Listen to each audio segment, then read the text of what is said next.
ওম শান্তি। ভালো থাকুন। প্রতিদিন অনুষ্ঠানের দেশ এবং বিদেশের সকল দর্শক বন্ধুদেরকে জানাচ্ছি নমস্কার। দর্শক বন্ধুরা, আমি আবারও আপনাদের মাঝে এসেছি। আজকের আমার বিষয় হচ্ছে খুশি থাকার উপায় কি।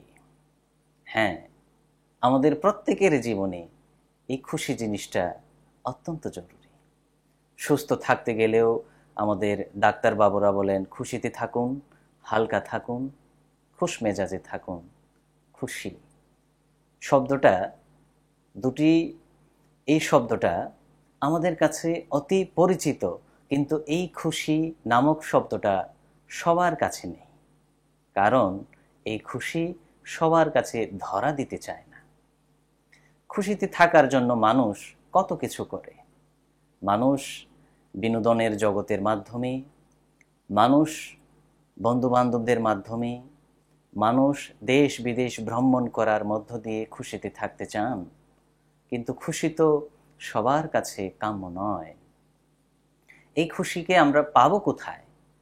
আমি আমার জীবনকে খুশিতে পরিপূর্ণ করব কিভাবে? উপায় বা কি?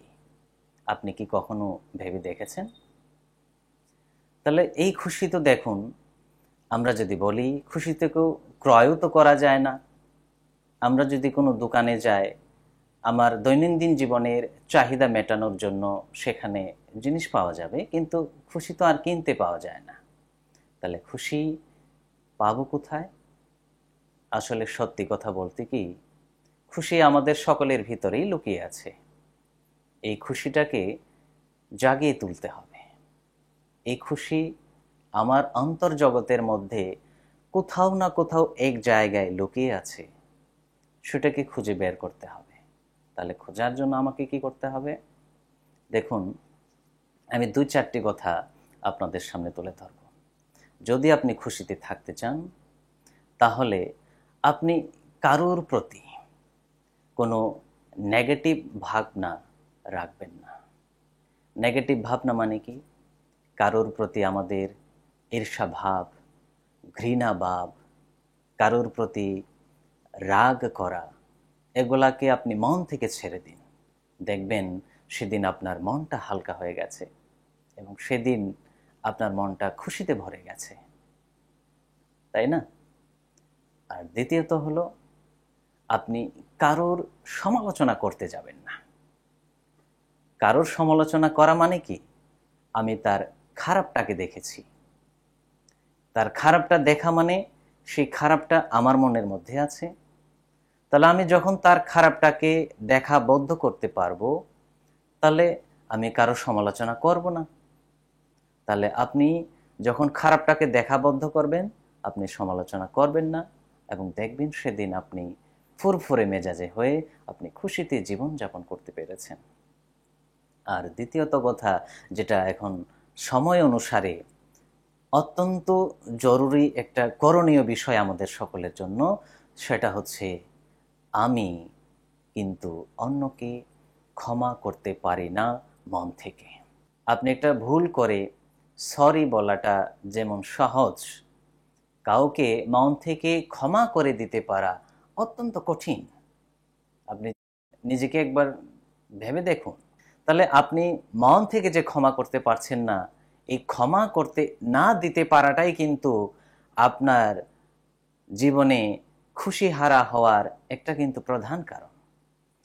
আপনি যেদিন অন্যকে মন থেকে ক্ষমা করে দিতে পারবেন, সেদিন কিন্তু আপনি নিজের জীবনে খুশিটাকে ফিরিয়ে পেতে পারেন।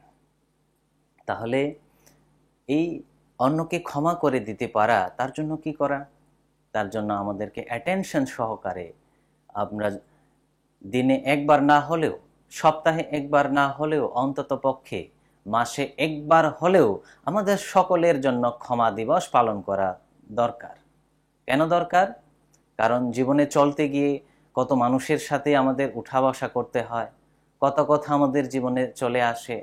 তাহলে সেই পরিপ্রেক্ষিতে আমার যাতে স্বভাব হয়ে যায় যে আমি কাউকে মন থেকে ক্ষমা করতে পেরেছি, তার জন্যে আমি সবাইকে বলতে চাইব, আপনারা অন্তত পক্ষে সপ্তাহে নয়, মাসে একবার হলেও ক্ষমা দিবস পালন করুন।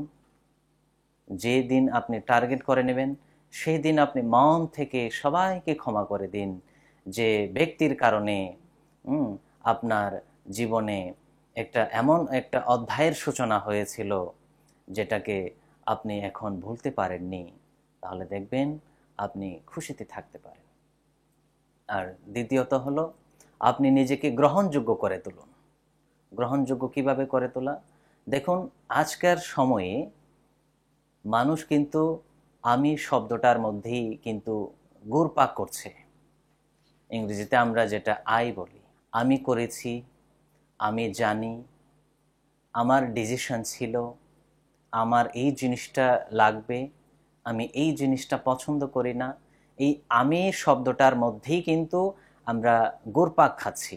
এই আমি থেকে আমরা কিন্তু বেরিয়ে আসতে পারছি না। তাহলে আমি যদি খুশিতে থাকতে চাই, তাহলে আমি শব্দটাকে কি করতে হবে? আমার লাইফ থেকে, আমার জীবন থেকে মুছে ফেলতে হবে। আমি নয়, আমরা। আমি থেকে যখন আমরা হতে পারবো, তখন কিন্তু আপনি খুশিতে থাকতে পারবেন। আর দ্বিতীয়ত হচ্ছে, বলা হয় আমার জীবনে যে যে জিনিসের চাহিদা রয়েছে সেই চাহিদাকে পূরণ করা যেতে পারে, কিন্তু আপনার ইচ্ছাকে কোনো দিন পূরণ করা যাবে না। কারণ মানুষের ইচ্ছার শেষ হয় না কোনো দিন। আজকে যে চাহিদা আপনার পূর্ণ হয়েছে, চাহিদা যদি অতিরিক্ত হয়ে যায় সেটাকে ইচ্ছা বলা হয়, এবং এই ইচ্ছাকে কোনো দিন পূরণ করা যায় না, কোনো দিন যায় না। এই জন্য একটা কথা বলা হয়, ইচ্ছা মাত্রম অবিদ্যা। আমি ইচ্ছা রাখা মানেই হলো সেটা অজ্ঞানের প্রতীক। এজন্যই ইচ্ছা নামক শব্দটাকে যদি আমরা দমিয়ে রাখতে পারি, তাহলে আমরা খুশিতে থাকতে পারি, তাই না? তো নিজের চিন্তাধারাকে পরিবর্তন করার মধ্য দিয়ে চেষ্টা করব নিজেকে খুশিতে রাখার। তাহলে আজকের আমার এই আলোচনা এখানে রাখছি। সবাই ভালো থাকবেন। আপনাদের সবাইকে আবারও ধন্যবাদ জানাচ্ছি। ভালো থাকুন প্রতিদিন অনুষ্ঠানের সঙ্গে থাকার জন্য। ওম শান্তি।